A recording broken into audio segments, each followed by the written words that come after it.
trade number 1, the Bucks, LeBron and Kyle Korver to Milwaukee for Chris Middleton, Jabari Parker, Malcolm Brogdon, Mirza Teletovic, and a protected first-rounder.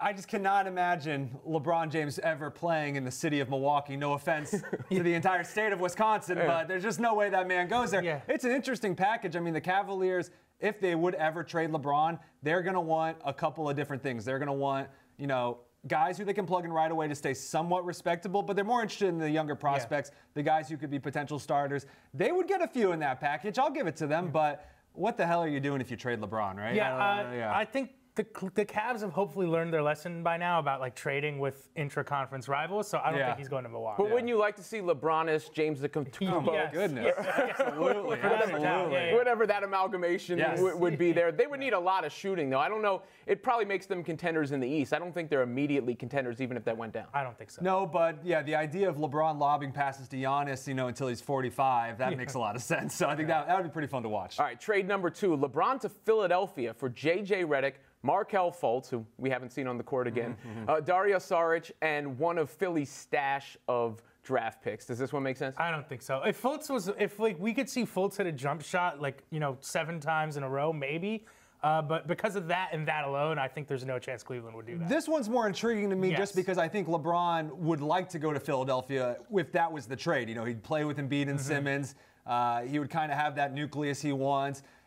For Cleveland, though, I don't think you're getting enough back. I mean, this is the same franchise that just drafted Anthony Bennett. Do they really want to roll the dice on Markelle Fultz? They kind of know how that goes with a risky number 1 pick. So I don't think they would do that. I've heard Philly a lot, but what about the redundancies between Ben Simmons and LeBron? Now, generally, talent figures it out, I guess. Yeah. But that appears those two guys are so similar, at least in what they do. And since Simmons can't shoot, do you think that would work? I think it would, because we've seen LeBron, step to the side a little bit to accommodate other stars. And I think he's like a 2 in cards when deuces are wild. LeBron could stay in the corner. LeBron could set screens. LeBron could rebound. He could play power forward. He could bring the ball up the floor. He could do any of those things. Let Ben Simmons do what he's best at. LeBron could do whatever. If LeBron can make it work with Norris Cole, he can make it work with Ben Simmons.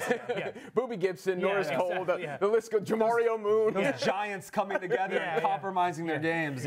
Trade number 3, the New Orleans Pelicans. LeBron goes to the Pelicans for Boogie Cousins, assuming he gets healthy and the Cavs agree to give him a big deal. And Solomon Hill also included in this.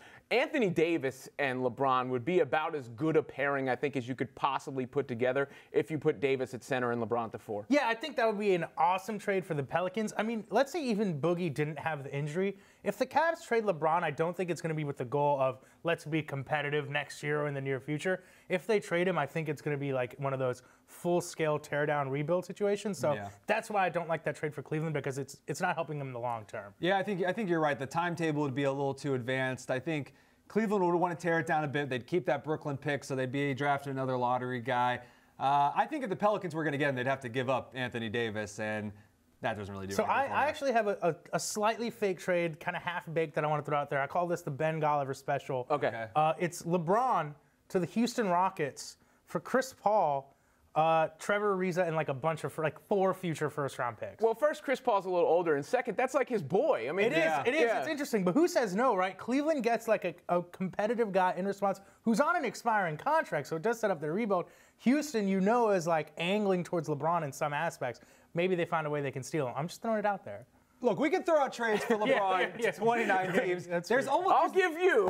There's no trade. Right? There's no trade that doesn't look ridiculous, because LeBron's on one side. There's no such thing as equal value. There's no such thing as a realistic scenario. But we're a week away from the trade deadline. We're talking about it, and reports are coming out that actually have it making sense. So these are crazy times in the NBA. We're not sure how to react.